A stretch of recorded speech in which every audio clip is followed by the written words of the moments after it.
Hello and welcome back to PlanckTime. In today's episode we're going to be deriving the time dilation equations for special relativity, and I'm going to use a little story to make it a bit simpler and hopefully you enjoy it. So let's get cracking. Every good story has a hero, so let me introduce you to Carlos. Now, Carlos is stationary, completely still in deep space. This means no gravity is acting on him. Now this is important when we talk about special relativity. As Carlos is a typical creature, he wants to measure time, but Carlos doesn't use any pesky watches or anything. He uses a photon clock. Now, understandably, you may ask, how does a photon clock work? It's just two parallel plates. A photon is sent up from one, reflected off the other, and received back at the first plate.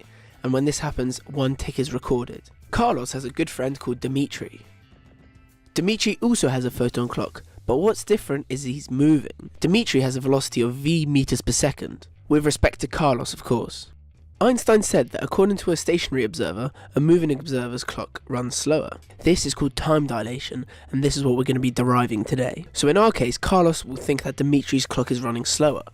But Dimitri is stationary compared to his clock, so he'll think that Carlos is moving with a velocity in the opposite direction, so he'll think that his clock is running slower. Today we're going to be deriving the time dilation equations from Carlos's perspective, or they'll be exactly the same to do it from Dimitri's perspective. To begin with, we're going to see exactly what happens as Dimitri flies past Carlos. Let's pause the video when Dimitri's rocket is here. We then start both Carlos and Dimitri's photon clocks, and then stop it when one tick has gone past. One tick of the photon clock has passed between the two positions shown on screen now. During this tick, let's observe what happens to both Carlos and Dimitri's clocks. So for Carlos, as always, the photon goes up, gets reflected, and comes back down, and that's the tick. But for Dimitri, it's not as simple. The photon from the photon clock is emitted here, but it's received here. So what has happened? Well, according to Carlos, who's stationary, the light hasn't moved up and down on Dimitri's photon clock. It's moved in a triangle.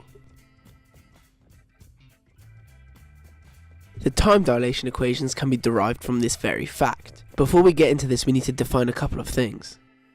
We're going to say that both the photon clocks are exactly identical, and the separation between the two parallel plates is equal to d. We know that time taken equals distance divided by speed, so to work out how long it takes for a tick of the clock, we work out distance divided by speed. Now the photon has to travel up and down, so that's 2 times the distance, so the distance it has to travel is 2d, and the speed it's travelling at is c, the speed of light. So a tick of Carlos's clock, which we're going to call t0, is equal to 2d over c.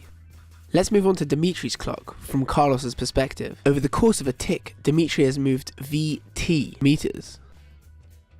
The clocks are identical, so the distance between the two plates once again is just d. The triangular path the light takes is symmetrical, therefore each one of those light paths is equal to c, the speed of light, times half the time taken over the whole tick. You can see me completing that little triangle by adding vt over 2 just for that little half of the section. Now we have a right angle triangle and we want to work out t. So what can we do with a right angle triangle? Well, we can apply Pythagoras' theorem. So let's just substitute the values we have for a squared, b squared and c squared and see where that gets us. On screen right now, all I'm doing is putting in the values we already worked out. The next thing we have to do is start cleaning it up and making t the subject of our formula. So I begin by squaring out the brackets. Then I multiply everything by 4 just to get rid of those fractions. I then tidy and factor out the t squared. Next I divide the lot by c squared minus v squared to get t squared on its own. The next step is to take the square root of both sides. We then factor out a c squared. Now this is going to be super useful in a second and you'll see exactly why. Just a bit of tidying once again. After all our work, what have we got?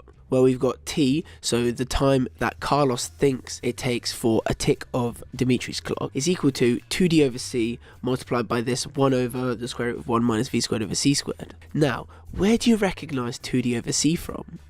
If you remembered, then well done, but if you didn't, it's t0, and that was the time it took for one tick on Carlos's clock. If we substitute t0 into our original equation, we can see how time it takes for a tick on Carlos's clock relates to the time it takes for a tick on Dimitri's clock. There you go, we just derived the time dilation equation for special relativity. But what does this actually mean? Well, since v squared is always going to be smaller than c squared, because nothing can travel faster than the speed of light, the square root of 1 minus v squared over c squared is going to be smaller than 1.